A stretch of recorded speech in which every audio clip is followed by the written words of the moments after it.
This is our Felix Finch. This is Shane McMahon, and you're watching Wrestling with Regret.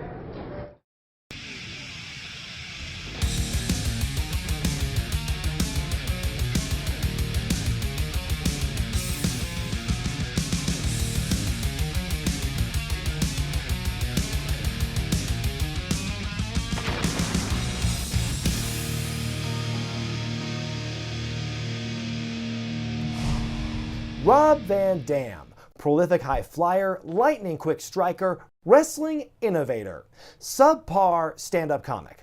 This dude earlier came up to me and he says, Rob Van Dam, I've got to get your autograph for my wife. She is gonna die. I said, dude, I just met you. Why do you want to make me an accessory to murder already? It may surprise you to learn that Mr. Monday Night has dabbled in stand-up for about a decade or so, by which I mean he's had the same tired act for about a decade or so. How do they not know how bad they suck? Nobody loves them? Don't you wonder how the fuck they don't know they suck and they just keep night after night they keep... These other guys, they're gonna tell you, give it up for this, give it up for that, give it up for Lent. I'll have you give it up for this, give it up for that, give it up for Lent. A wrestling ring is for wrestlers, a comedy stage is for broke, insecure alcoholics. At around the same time RVD was honing his below-average observational humor, writer Tim Chismard combined his love of stand-up and pro wrestling to create championship comedy, a twist on more traditional stand-up battles by incorporating elements of wrestling into it. Van Dam joined up with the endeavor from the beginning, and a partnership had formed. Now, history has shown that comedy and wrestling can be a terrific combination. We've seen it before with Hustle, DDT Pro, Chikara, Hood Slam, Wrestling Pro Wrestling, and so forth. But this is a rare case when someone tried to inject wrestling into comedy, not the other way around. The show toured across Southern California beginning in 2007 and drew well for about 3 years. Over time, comics like Gabriel Iglesias, Brad Williams, Ralphie May, and others graced the stage alongside wrestlers like Van Dam, Booker T, and Chris Masters. According to Chismar himself, the show caught the eye of one Eric Bischoff.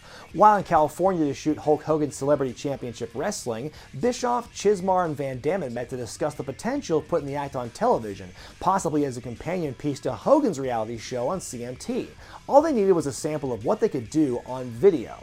Thus came Rob Van Dam's Extreme Championship Comedy, a 6-episode proof of concept that shows RVD and all his wacky friends taking over a struggling comedy club. The club's owner doesn't like Van Dam's extreme brand of laughs, and it all turns into a big power struggle with the comics caught in the middle. I've just finished watching all 6 episodes and I can't wait to tell you about it. Was it any good? Well, check out this video I took of my immediate reaction after watching the show and see for yourself.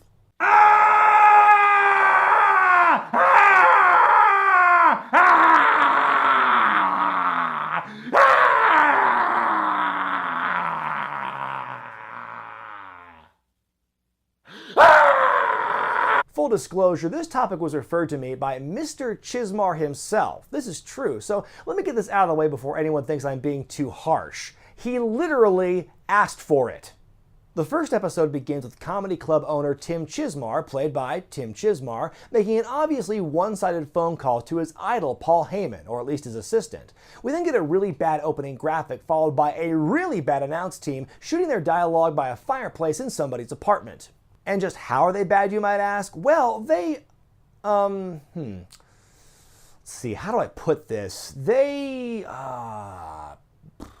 You know what? Instead of me just telling you how bad these guys are, let me just show you instead. Here is the first scene with the announcers so you can get an idea. Welcome to Championship Comedy. I am the big kahuna, Richie Angeles. I am the pride of Kihei Town, Hawaii. To my left, the pride of something, the jumpsuited one, Stable Knievel. To my right, the glorious feather-bowered Big Earl. Who taught you how to give introductions? Corky from Life Goes On. Let's get this chopping, man. I got places to go. This is the first show. This is the maiden voyage. I don't want it to be like the Titanic's first trip out. I'm doing my best, Big Earl. Well, your best ain't good enough, man. The odds are we're gonna follow TNA, so no one's gonna watch this shit anyway. See?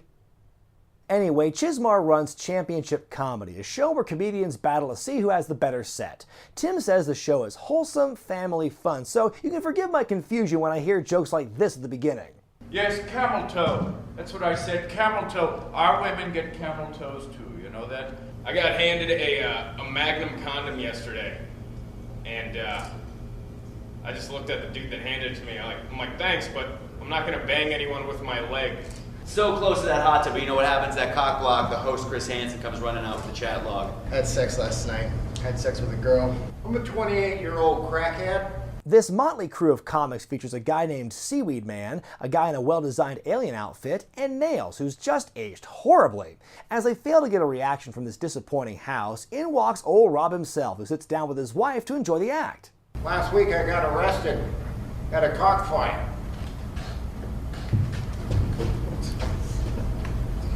The club champion is Gary Cannon, who for whatever reason absolutely hates the new guest of honor. As he's in the middle of his family-friendly bit about killing his girlfriend, he starts to reverse heckle Van Dam in the audience. Hey, VRD or whatever, who cares? You think you're better than this? You think you're cool back there? With those sunglasses that were popular in the 80s? Come on up. Oh God, I'm sorry. We're only like a few minutes into the show and I already have a massive headache. Look, one of my biggest pet peeves in life is bad video production, and this right here, this is just grotesque. Even if you've never worked in video production, you probably have an idea of what good production should be. It looks good, it sounds good, the visuals flow well together, and so on. But here it seems the showrunners took every decision you could possibly make about video production and made the wrong decision every single time. I don't know how else to describe it, folks. It's bad. Bad, bad, bad, bad. It's shot in low resolution, there are really bad edits, there's no lighting to speak of, and the audio is the dirt worst. They wanted this to air on cable television? This shit wouldn't fly on cable access. After being challenged by Cannon, Rob gets on stage and mumbles through a set while canned RVD chants fill the venue. Van Dam declares himself the new champion, and Big Earl is the voice of the people. I'm not looking forward to anything to this production. The only thing RVD brings to this is awful comedy. This episode was just under 23 minutes long, and it felt like at least twice that. At this rate, I'm gonna need a palate cleanser for every episode I watch. Something that's gotta be better than this. I might as well make a list right now to prepare myself.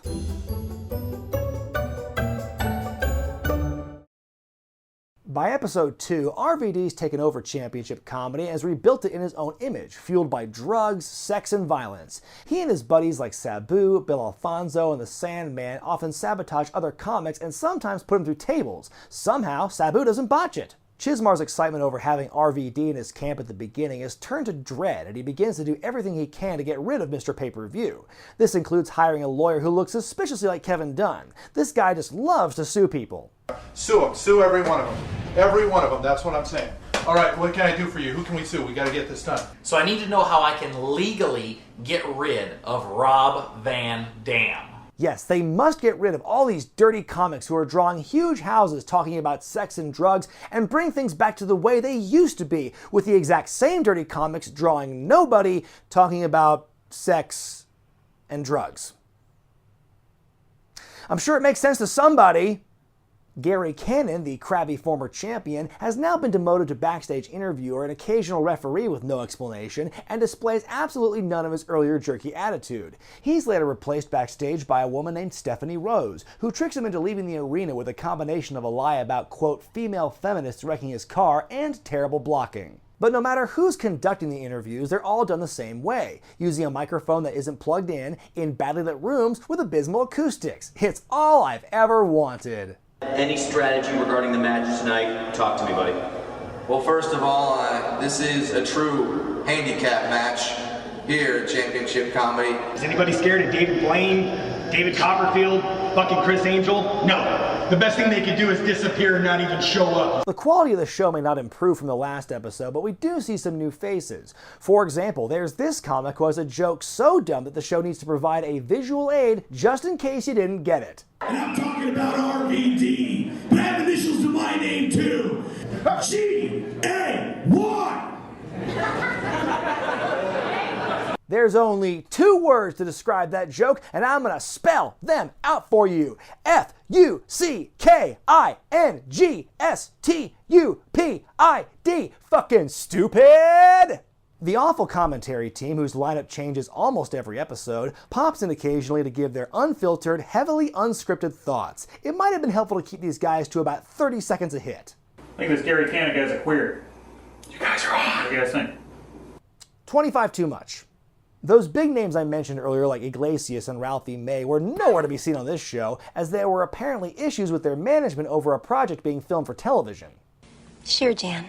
The comics you do see here don't come anywhere near their level, but we do get a fairly decent name early on in Brad Williams, whose biggest career highlights working with Carlos Mencia on his Comedy Central series. 1 minute into his set, and you can tell the Mencia influence is pretty strong. What the hell, man? When you say the word bitch, popcorn, comedy, happiness. You know what's ironic is he stole Carlos's shtick, and it probably wasn't even his to begin with.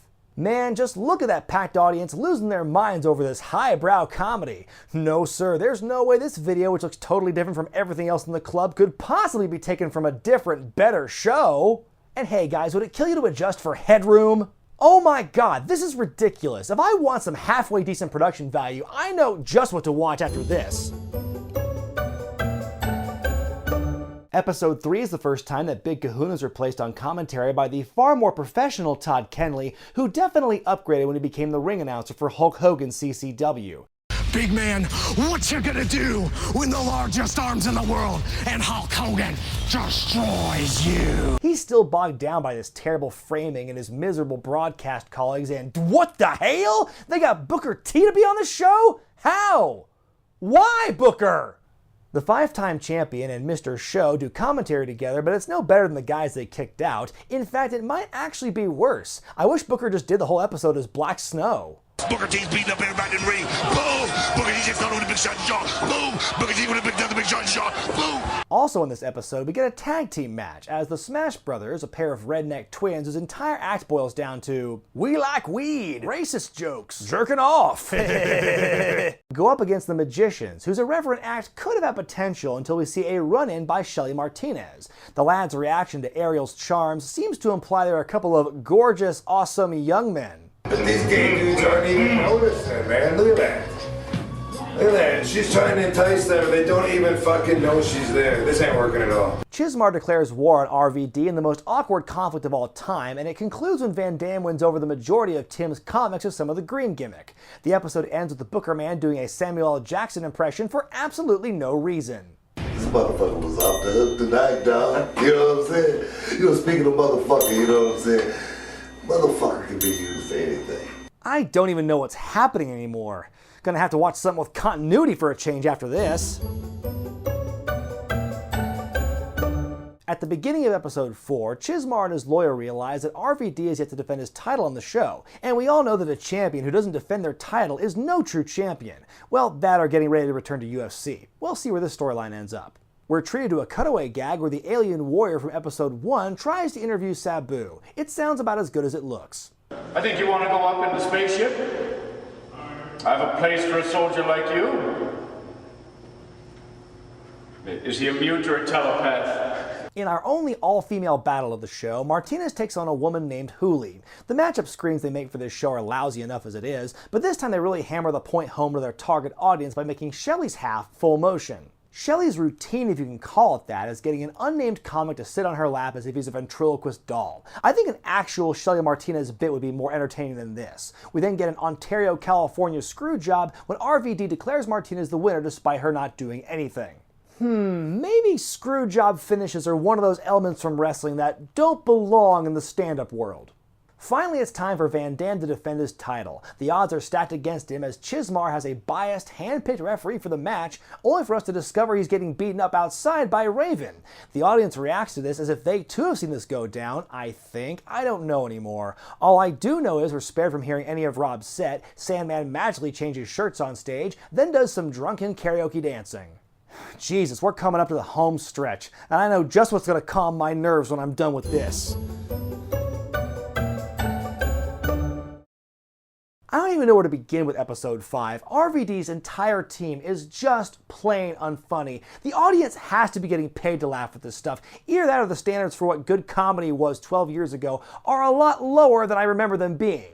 In one match, Van Dam cycles through 3 different comedians to perform for him, each one worse than the last, wrapping up with Kid Canada, who's dressed up like Daisy Duke or The Miz from Tough Enough. Big Earl moves from the announce desk to the stage, and though he's better at stand-up than at commentary, that isn't saying much. The episode finally ends with a surprise cameo appearance by Paul frickin' Heyman himself, having a one-sided chat with RVD. His scene is shot in far better quality than everything else here, so you can really see the detail on how tired Heyman looks.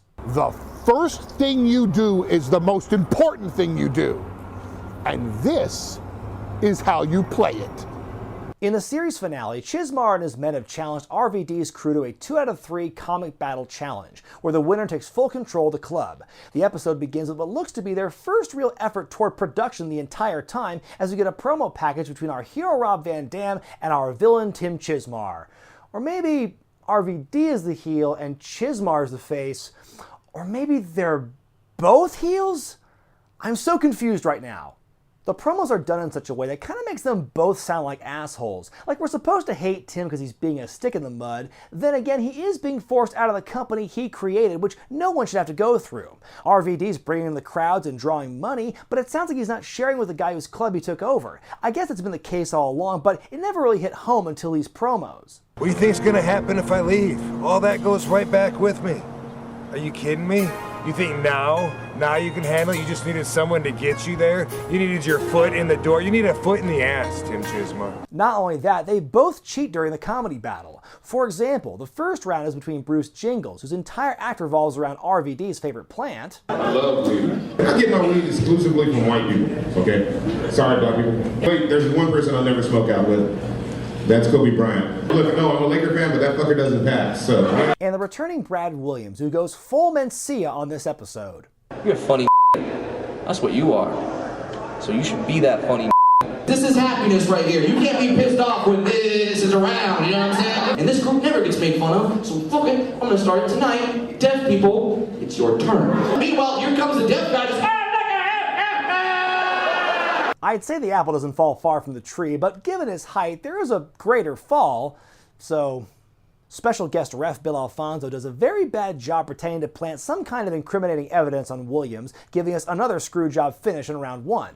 Up next is the tag battle between Chad and Chet, or Hick and Dick, or whatever the fuck these guys' names are, and a pair of luchadors. But then... Yeah, that's a good one. Oh my God! Oh, Jesse, are you okay? Jesse, are you okay? That scene had so much ennui, didn't it?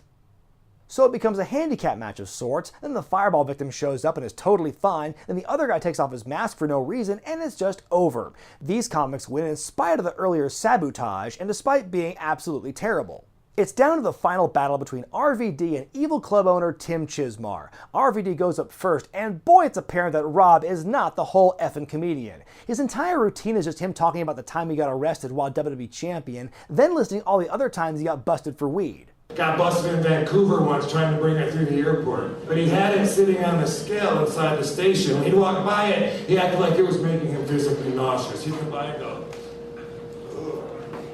the guy made me take my joint, drop it on the ground, and rub it out with my foot like I'm doing the fucking twist, right? I'm all for wrestlers branching out to try different things, but these jokes are barely jokes. It's embarrassing. I'd rather be on the receiving end of one of Rob's famous baked potatoes in the ring than subject myself to more of his act. It's finally Tim's turn, while he brings in a ringer to replace him, comedian Steve Trevino. Like Brad Williams from earlier, Trevino's biggest claim to fame is working with Carlos Mencia as a writer on his show and touring with him. He's not great. I never get laid, and then finally, I don't. And then finally I get laid, and halfway through the sex, my dog decides to throw up. Hey, Big Earl, what say you about this? I mean, this is a joke. This whole idea is a joke. Personally, I'm leaving. I'd rather do a promotion with Screech and Todd Bridges. You know, it took a while, but Big Earl's become my favorite part of the show.